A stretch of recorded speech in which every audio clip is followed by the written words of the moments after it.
إن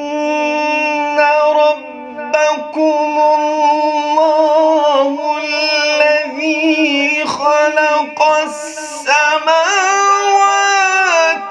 والأرض في 6 أيام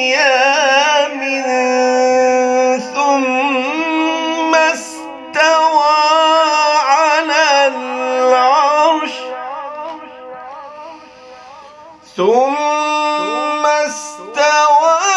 على العرش يغشي الليل النهار يطلبه حثيثا